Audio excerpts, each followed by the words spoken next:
ನಮಸ್ಕಾರ. ಖಾಸಗಿ ಪಯಣ ಯೂಟ್ಯೂಬ್ ಚಾನಲ್ಗೆ ಸ್ವಾಗತ. ಹೀಗೆ ಹೋಗ್ತಿರುವಾಗ ಒಂದೆರಡು ಸಾಲು ನೆನಪಾಯಿತು.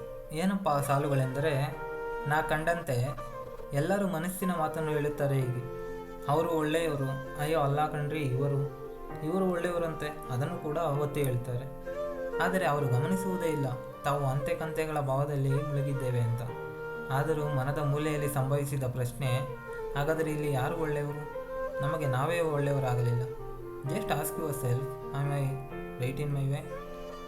The answer will be no. ಅಂದ ಮೇಲೆ ಬೇರೆಯವರಿಗೆ ಒಳ್ಳೆಯವರಾಗುತ್ತಾರೆ.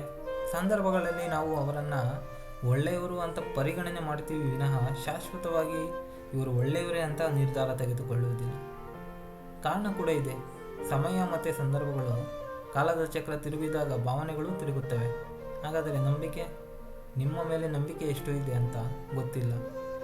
ನಂಬಿಕೆ ಅಂದರೆ ಏನು? ದಾರಿಯಲ್ಲಿ ಹೋಗುವ ಅಮ್ಮನ ಮಗು ಯಾವುದೇ ನಿರೀಕ್ಷೆ ಇಲ್ಲದೆ ಅಪ್ಪಿಕೊಂಡು ಮುಂದೆ ನಡೆಸುವಂತ ಹೇಳುವುದಾ? ಅಥವಾ ನಮ್ಮ ಕರ್ತವ್ಯ ಏನು ಇದೆ ಅದನ್ನು ಮಾಡಿಕೊಂಡು ಗೊತ್ತು ಗುರಿ ಇಲ್ಲದೆ ಮುಂದೆ ಸಾಗುವುದು? ಅವಶ್ಯಕತೆಗಳಿಗೆ ನಮ್ಮ ಮೇಲೆ ನನಗೆ ನಂಬಿಕೆ ಇದೆ ಅಂತ ಮನಸ್ಸಿಗೆ ಮೋಸ ಮಾಡುವುದು ನಂಬಿಕೆಯ? ಅಥವಾ ಬೇರೆಯವರ ಅಸೂಯೆ ಮೇಲೆ ನಂಬಿಕೆಯನ್ನು ಪ್ರದರ್ಶನ ಮಾಡುವುದು? ನಂಬಿಕೆ ಹುಟ್ಟುವುದು ಸಾವಿನ ದವಡೆಯಲ್ಲಿ ಇದ್ದರೂ ನಾನು ಇದರಿಂದ ಪಾರಾಗುವೆ ಅಂತಹ ಆತ್ಮವಿಶ್ವಾಸವೇ ನಂಬಿಕೆ. ಆದರೆ ಅತಿಯಾದ ನಂಬಿಕೆ ಮತ್ತು ಆತ್ಮವಿಶ್ವಾಸ ನಮ್ಮೊಳಗಿನ ದೊಡ್ಡ ವಿಲನ್ಗಳು. ಹಾಗಾದರೆ ಆತ್ಮವಿಶ್ವಾಸ ಅಂದರೆ ಏನು? ಉತ್ತರ ನಿಮಗೆ ಈಗಲೇ ಅರ್ಥವಾಗಿದೆ ಅಂತ ತಿಳಿದುಕೊಂಡಿರುವೆ.